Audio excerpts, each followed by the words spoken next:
So welcome back to the Mwegas.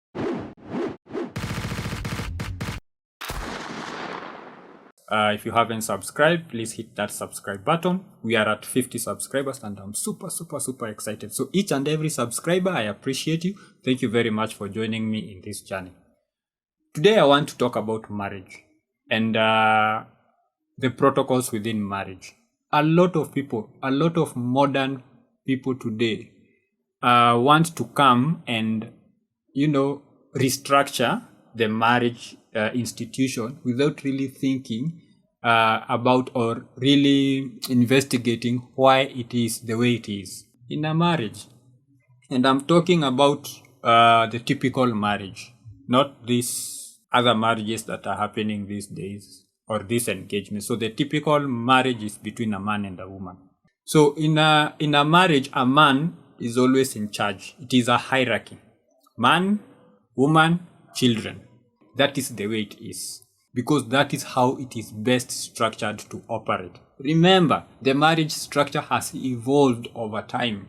As human beings, as we civilization took root, then so has the marriage institution come in. Remember, marriage is for the protection of women and children. Because without the institution of marriage, a man will disappear on you.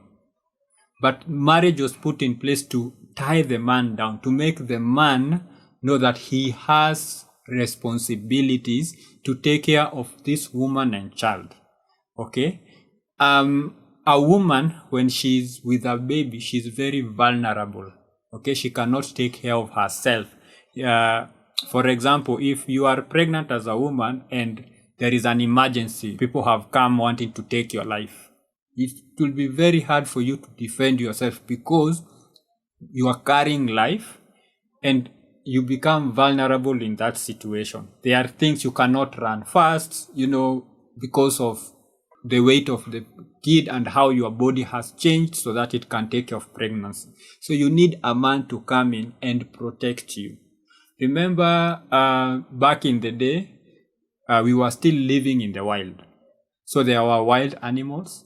Also, there were these warlike tribes. People would come and attack a village or attack a homestead. So you needed somebody there who would protect you. Also, children, human children, unlike other mammals, like for example, a goat gives birth. Within 2 minutes, the lamb is jumping up and down. The lamb can run, But a human child takes time, takes years and years and years of growth and development. And when a child is growing, that child is very vulnerable also. And that vulnerability also puts the woman to be vulnerable because the woman is the one who is there to nurture the child. Okay? So the man has to be there for protection, to even go as far as give his life to protect his woman and children. So those people who purport that a marriage is an institution that enslaves women really miss the point. If you want to look at who is the one who is enslaved, then a man is the one who is enslaved. Because a man is not wired to stick to one woman, stick to one place, unlike a woman. Okay? Women evolved to choose, the better of the male and then have children with that person and settle down. That's why even you find in a class setting with young children, girls, it's easy for them to sit down for long hours, unlike boys.